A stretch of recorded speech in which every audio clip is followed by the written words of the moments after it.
How Beijing turns data into state control. This is a segment of a 6-part series analyzing how the Chinese regime conducts its modern influence operations. Read Part 1 here, Part 2 here, and Part 3 here.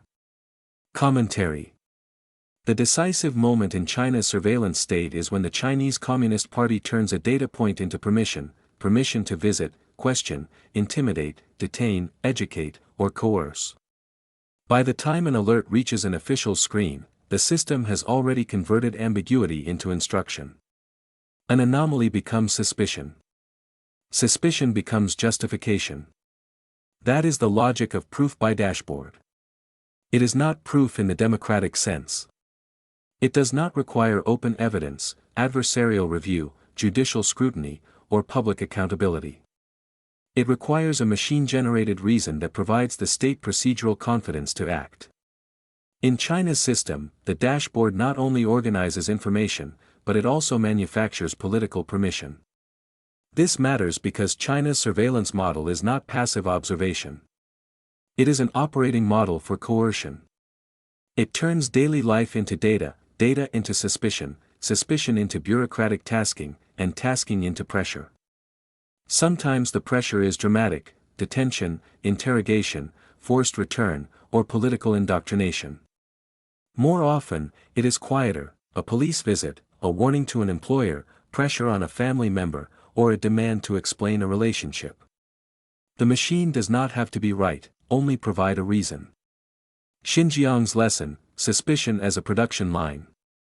Xinjiang remains the clearest window into how this machinery works.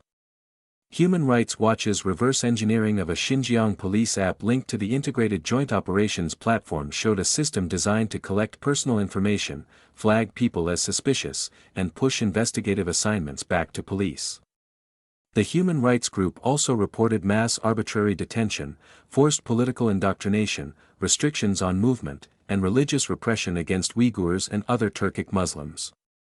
That is where the Chinese regime's system crosses from surveillance into persecution.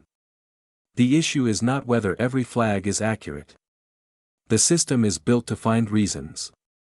A checkpoint scan, device switch, religious practice, unusual trip, foreign contact, or missing data point can become an alert inside a workflow that rewards action. Suspicion becomes a production line. The state need not prove dangerous intent. It can simply claim that the platform detected a risk. This reverses the burden of proof to the citizen, who must explain the anomaly. The official only has to follow the alert. In a free society, state power is supposed to justify itself before it acts.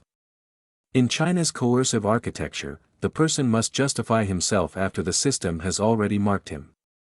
When the database watches daily life, Western readers often imagine surveillance as something that happens mainly through cameras. The stronger evidence points to something broader and more invasive: a composite picture of daily life that can be queried, scored, fused, and operationalized.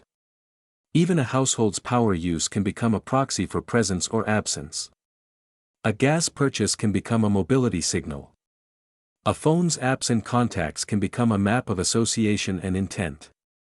Once fused, these signals form a risk narrative. The dashboard becomes an administrative warrant. As an example, the State Department's 2024 Human Rights Report states that genocide and crimes against humanity occurred in China against predominantly Muslim Uyghurs and other ethnic and religious minorities. This is not modernization, it is authoritarianism with better instrumentation. The coercion loop. Once alerts become normal output, coercion shifts from spectacle to management. The first stage is state contact: a visit, a warning, an interview, a demand to explain a trip, or an instruction to hand over a device. The goal is to pull the person back into the state's line of sight and remind everyone nearby that the line exists. The second stage is anticipatory obedience. People adjust to avoid scrutiny. They gather less, speak less, travel less, pray less, call abroad less, and complain less. They reduce risk by reducing freedom. A system like this does not need to detain everyone to control everyone. It needs people to internalize the possibilities. The third stage is legitimacy through procedure. A police stop becomes following up on an alert. A pressure visit becomes conducting checks. A detention becomes addressing risk. The machine's output need not be accurate to be consequential. It only needs to offer a reason. Tibet's warning, the template travels. Xinjiang is the sharp end of the spear, but the architecture does not stay regional. Tibet offers a second window into the pattern. Tibet Watch has reported compulsory installation of China's National Anti-Fraud Center app in Tibetan areas, describing it as part of a larger surveillance network. Free Tibet's reporting on the same project described a big data policing platform that aggregates data from public security bureau systems into a central Oracle database. That matters because Tibet shows Xinjiang is not an exception. It is a template. The target is social visibility. Once a community is made fully legible to the CCP, descent, religion, identity, foreign contact, and cultural loyalty can all be treated as risk indicators. A monastery, a family network, a phone, a song, a trip, or a message can become part of the same coercive file. When the system follows people overseas, the same coercive logic does not stop at China's borders. Xinjiang shows the internal architecture. Tibet shows the model's portability. Beijing's overseas pressure campaigns show the ambition. The CCP wants its coercive reach to follow Chinese citizens, dissidents, minorities, and expatriates wherever they live. The U.S. Department of Justice's case involving an undeclared Chinese police station in Lower Manhattan is a warning sign. Federal prosecutors said Chen Jinping pleaded guilty in December 2024 to conspiring to act as an illegal Chinese agent in connection with opening and operating an undeclared overseas police station for China's Ministry of Public Security. The case shows how Beijing's policing model can be laundered through community organizations, administrative services, and informal networks. Where the dashboard cannot directly command, the CCP looks for proxies. Operation Fox Hunt makes the pattern clearer. DOJ said An Chuanzhong was sentenced in 2025 for acting as an illegal Chinese agent in a scheme to cause the coerced repatriation of a U.S. resident. The method was not a lawful extradition through the courts. It was pressure, intimidation, and covert influence designed to make the target return to China. Family leverage is central. Former FBI Director Christopher Wray warned that some Operation Fox Hunt targets had relatives arrested or imprisoned in China, effectively holding family members hostage until the target returned. That is not normal law enforcement. It is transnational repression. Identify the target, activate proxies, threaten the family, and treat compliance as validation of the state's claim. The counterargument fails.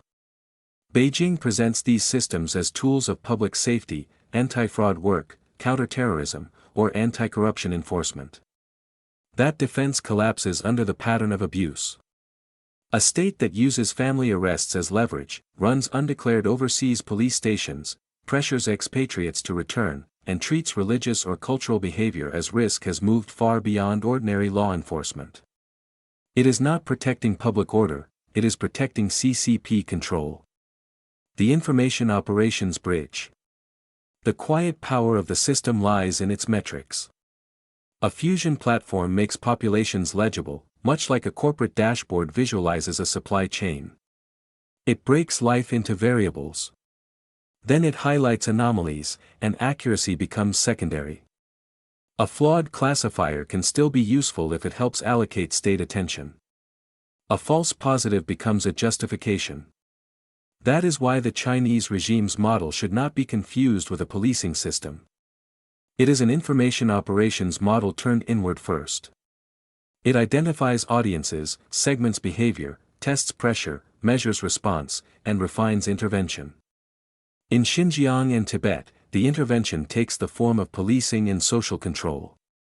Overseas, it becomes shadow policing, coerced repatriation, and pressure through families or community networks.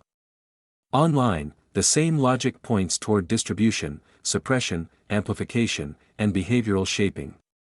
This is why Part 4 of this series matters.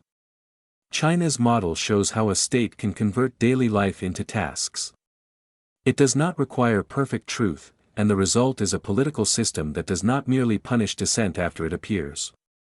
It tries to detect, shape, isolate, and preempt the conditions from which dissent might emerge. That becomes the bridge to TikTok and other recommender platforms. The point is not that TikTok is an integrated joint operations platform. The point is that the CCP has already shown how it approaches data-rich systems, identify patterns, segment populations, test interventions, measure responses, and convert the results into action. On social platforms, it can become distribution, amplification, suppression, and political influence. The CCP's proof-by-dashboard model is the bureaucratic automation of coercion. It watches, sorts, pressures, and adapts. It does not stop at the border. It reaches into identity, religion, culture, diaspora life, and political speech. The same party that built dashboards for control at home has every incentive to exploit dashboards for influence abroad. Next, the distribution layer, how persuasion systems create their own proof-by-dashboard, and why engagement metrics can become administrative justification for political outcomes.